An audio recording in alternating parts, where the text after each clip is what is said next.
Assalamualaikum warahmatullahi wabarakatuh.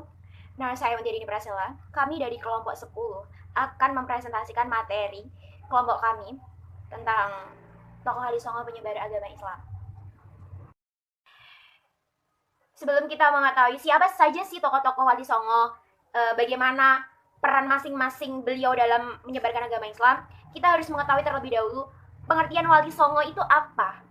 Nah, istilah wali berasal dari bahasa Arab, artinya tercinta, pembantu, penolong, dan pemimpin. Kata wali menurut istilah ialah sebutan bagi orang-orang Islam yang dianggap keramat penyebar agama Islam. Mereka dianggap kekasih Allah, orang-orang yang dekat dengan Allah, dikaruniai tenaga gaib, mempunyai kekuatan batin yang sangat berlebih, mempunyai ilmu yang sangat tinggi, dan sakti berjaya kewijayaan. Wali memiliki ciri khas masing-masing dalam menyiarkan agama Islam, memiliki cara tersendiri untuk memperluaskan agama Islam di tanah Jawa. Wali Songo yang pertama yaitu Sunan Gresik atau Syekh Maulana Malik Ibrahim. Syekh Maulana Malik Ibrahim berasal dari Turki yang merupakan putra dari Syekh Jumadil Kubro atau Maulana Akbar. Dia adalah seorang ahli irigasi dan tata negara yang sangat terkenal. Syekh Maulana Malik Ibrahim datang ke Pulau Jawa pada tahun 1404 Masehi, bertepatan dengan masa kepemimpinan Khalifah Turki Utsmani. Sebenarnya jauh sebelum Syekh Maulana Malik Ibrahim datang, Islam sebenarnya sudah masuk ke Indonesia. Seperti yang kita ketahui, telah ditemukan makam Fatimah binti Maimun yang misalnya berusukan tahun 1082. Syekh Maulana Malik Ibrahim ini memiliki 3 istri, yaitu yang pertama Siti Fatimah binti Ali Nurul Alam Maulana Israfil, yang kedua Siti Maryam binti Syekh Subakir, yang ketiga Wan Jamilah binti Ibrahim Zainuddin Al-Akbar Asmarkandi. Syekh Maulana Ibrahim sangat terkenal pada kasta rendah yang sering ditindas oleh kasta tertinggi. Beliau menjelaskan bahwa dalam Islam, kedudukan semua orang adalah sama, sederajat. Hanya orang yang beriman dan bertakwa tinggi yang kedudukannya di sisi Allah. Jadi, semua kasta itu sebenarnya sama dalam Islam. Dan beliau mendirikan pesantren yang merupakan perguruan Islam, tempat mendidik dan menggembleng para santri sebagai calon mubalik. Di Gresik, beliau juga memberikan pengarahan agar tingkat kehidupan rakyat Gresik semakin meningkat. Beliau memiliki gagasan-gagasan mengalirkan air dari gunung untuk mengairi sawah dan ladang. Beliau juga seorang wali songo yang dianggap sebagai ayah dari wali songo. Beliau wafat di Gresik pada tahun 882 Hijriah atau 1419 Masehi.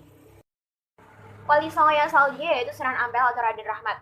Raden Rahmat adalah putra dari Syekh Maulana Malik Ibrahim dan istrinya bernama Dewi Candraulan.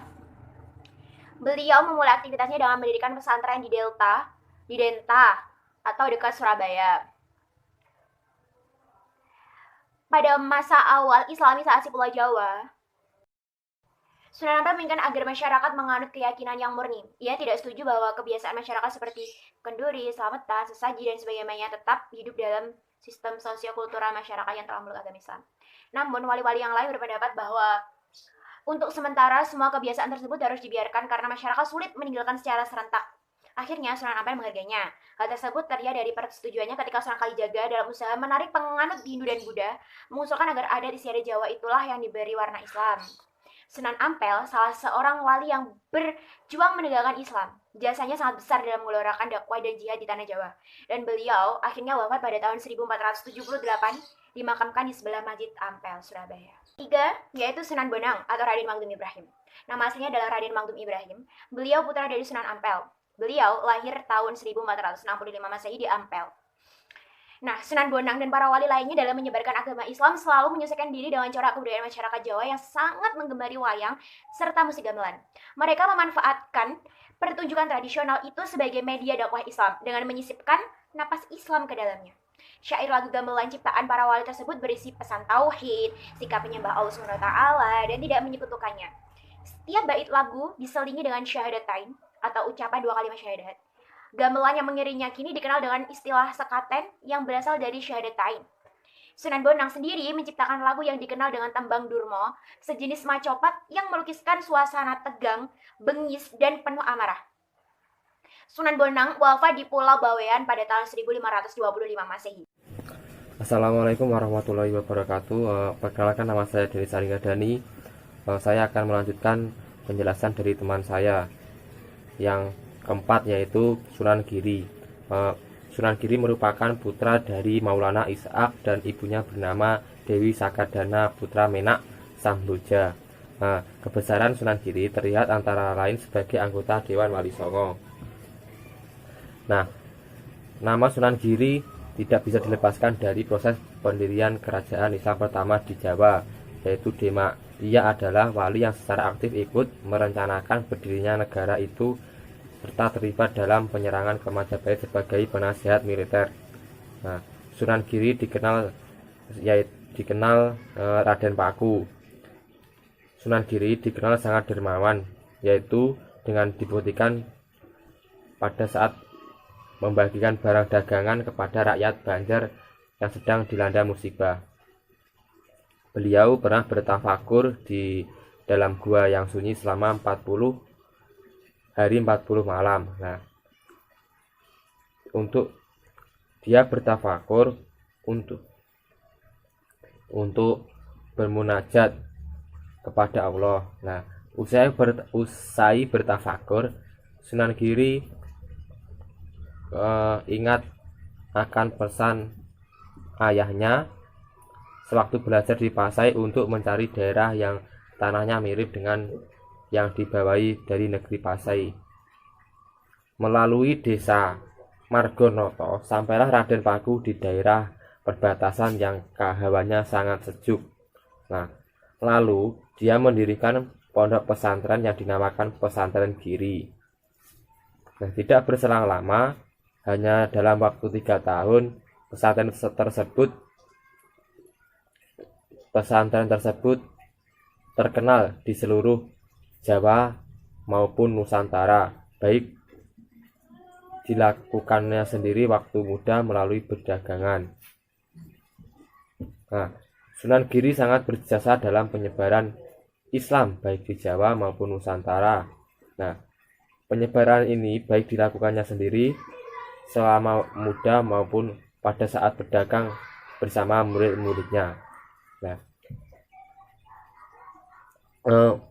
dalam berdakwah, Sunan Giri banyak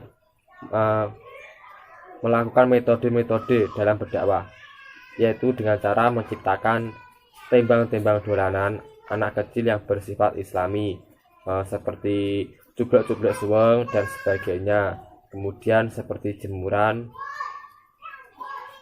dan masih banyak lagi. Selanjutnya yang kelima yaitu Sunan Derajat. Nama aslinya yaitu Raden Syarifuddin. Ada sumber lain yang mengatakan namanya adalah Raden Qasim, putra Sunan Ampel dengan seorang ibu bernama Dewi Candrawati. Jadi Raden Qasim itu adalah saudaranya Raden Makdum Ibrahim atau Sunan Bonang. Nah, oleh ayahnya yaitu Sunan Ampel, Raden Qasim itu diberi tugas untuk berdakwah di daerah sebelah barat Gresik, yaitu daerah antara Gresik dengan Tuban. Di desa Jalang itulah Raden Qasim mendirikan pesantren. Nah, dalam waktu yang sangat singkat telah banyak orang yang berguru kepada beliau. Setahun kemudian di desa Jalak, Raden Qasim mendapat ilham agar pindah ke daerah sebelah selatan, kira-kira sejauh 1 km dari desa Jelak itu. Nah, di sana beliau mendirikan musola atau surau atau langgar, sekaligus dimanfaatkan untuk tempat berdakwah. 3 tahun di tempat itu, beliau mendapatkan ilham lagi agar pindah ke tempat suatu bukit.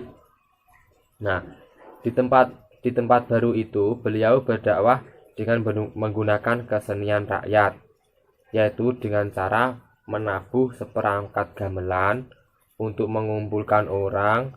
Setelah itu lalu diberi ceramah agama.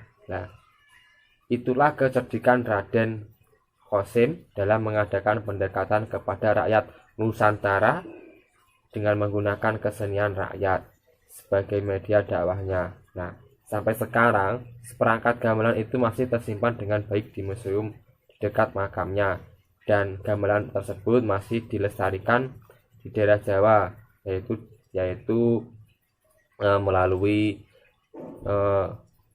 pertunjukan wayang, eh, campur sari, teledek dan sebagainya. Itu adalah membuktikan bahwa Sunan Sunan Sunan Derajat itu mampu mengkolaborasikan tradisi Jawa dengan Islam. Oke, yang selanjutnya yaitu Sunan Kalijaga atau Raden Said. Nah, nama kecil Sunan Kalijaga adalah Raden Said. Ia juga memiliki sejumlah nama panggilan seperti Lokajaya. Nah, panggilan ini biasanya dikenal pada saat waktu menjadi berandal, yaitu Berandal Lokajaya. Nah, atau Syekh Malaya, Pangeran Tuban atau Raden Abdurrahman. Nah, beliau merupakan putra Raden Sahur, putra Temanggung Wilatika Adipati Tuban. Terdapat beragam versi menyangkut asal-usul Kalijaga yang disandangnya. Nah, masyarakat Cirebon berpendapat bahwa nama itu berasal dari Dusun Kalijaga di Cirebon. Sunan Kalijaga memang pernah tinggal di Cirebon bersahabat erat dengan Sunan Gunung Jati. Nah, kalangan Jawa mengaitkannya dengan kesukaan wali itu berendam atau kungkum di kali atau di sungai atau jaga kali. Namun ada yang menyebut istilah itu berasal dari bahasa Arab, yaitu Adi Jaga, yang menunjuk statusnya sebagai penghulu suci. Nah, penghulu suci kesultanan. Raden Said sebenarnya itu anak muda yang patuh dan kuat kepada agama dan orang tua. Tapi Raden Said itu tidak bisa menerima keadaan di sekelilingnya yang terjadi banyak ketimpangan hingga dia mencari makanan dari gudang kadipaten dan dibagikan kepada rakyatnya.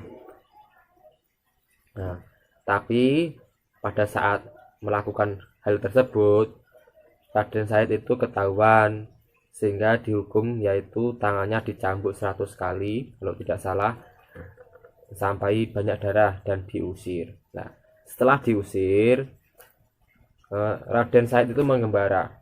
Ia bertemu orang berjubah putih. Dia adalah Sunan Bonang. Lalu Raden Said diangkat menjadi murid dan disuruh menunggui tongkatnya di depan kali sampai berbulan-bulan. Ada yang menyebut bertahun-tahun, bahkan berpuluh-puluh tahun. Nah, sampai seluruh tubuhnya berlumut, maka Raden Said itu disebut Sunan Kalijaga.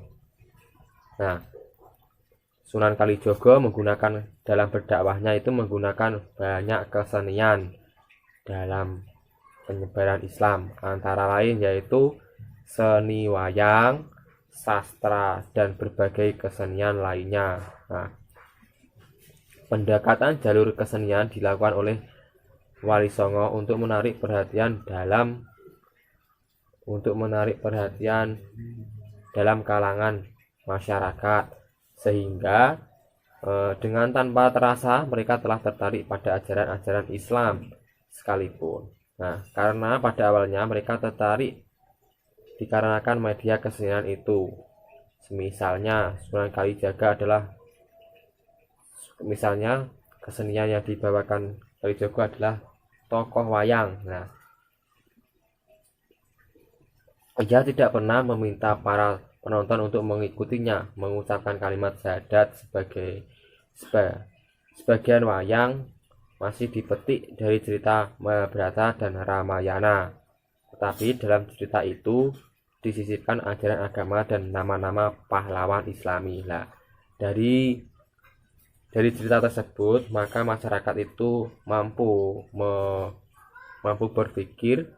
Nah, dari situ kelama-lamaan masyarakat tersebut mulai mengenal Islam dan akhirnya banyak yang memeluk agama Islam. Itulah adalah cara yang sangat lembut yang dilakukan oleh Sunan Kalijaga.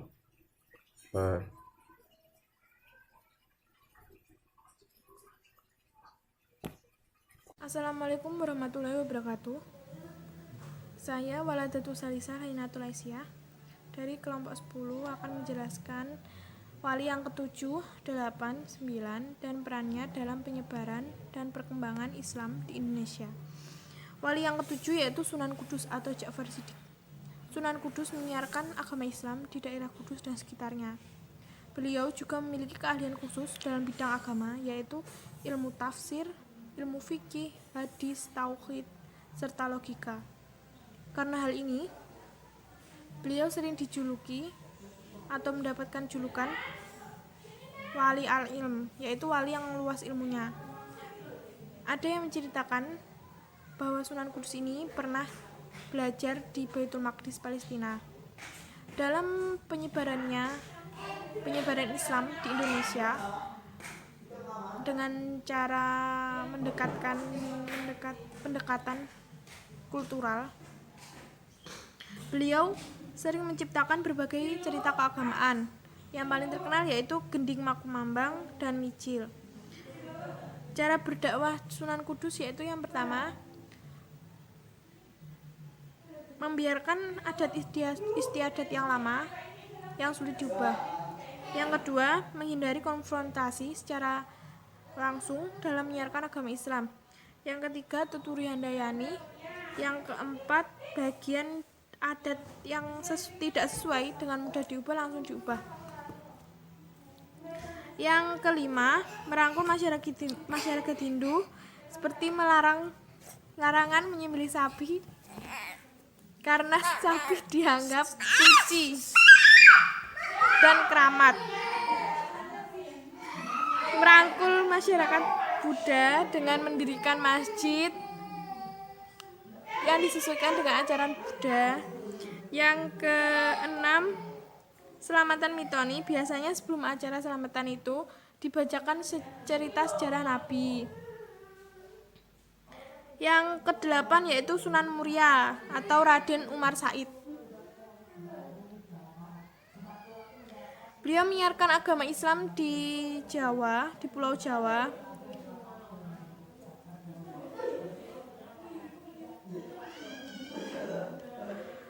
Beliau adalah satu-satunya wali yang mempertahankan kesenian gamelan dan wayang sebagai alat dakwah. Dan beliau pula lah yang menciptakan tembang sinom dan kinanti. Beliau banyak mengisi tradisi Jawa dengan nuansa Islami seperti Nelung Dino, Mitung Dino, Ngatus Dino, dan sebagainya.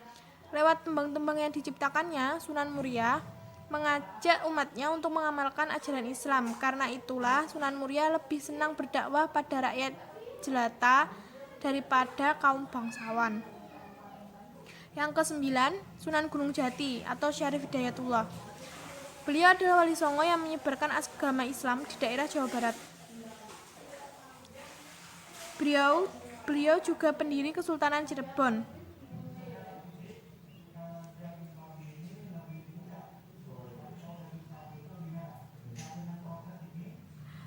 Dia juga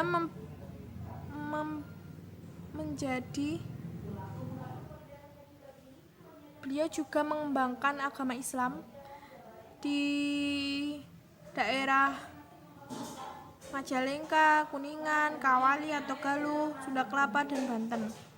Yang terakhir yaitu peran Wali Songo dalam penyebaran dan perkembangan Islam di Indonesia. Yang pertama, sebagai pelopor penyebar luasan Islam kepada masyarakat yang belum banyak mengenal ajaran Islam di daerahnya masing-masing. Yang kedua, sebagai para pejuang yang gigih dan dalam membela dan mengembangkan agama Islam di masa hidupnya. Yang ketiga, sebagai orang-orang yang ahli di bidang agama Islam. Yang keempat, sebagai orang yang dekat dengan Allah Subhanahu wa Ta'ala karena terus-menerus beribadah kepadanya sehingga memiliki kemampuan yang lebih. Yang kelima, sebagai pemimpin agama Islam di daerah penyebarannya masing-masing, yang mempunyai jumlah pengikut yang cukup banyak di kalangan masyarakat Islam. Yang keenam, sebagai guru agama Islam yang gigih mengajarkan agama Islam kepada muridnya. Yang ketujuh, sebagai kiai yang menguasai ajaran Islam dengan cukup luas, yang 8 tokoh masyarakat Islam yang disegani pada masa hidupnya. Sekian, wassalamualaikum warahmatullahi wabarakatuh.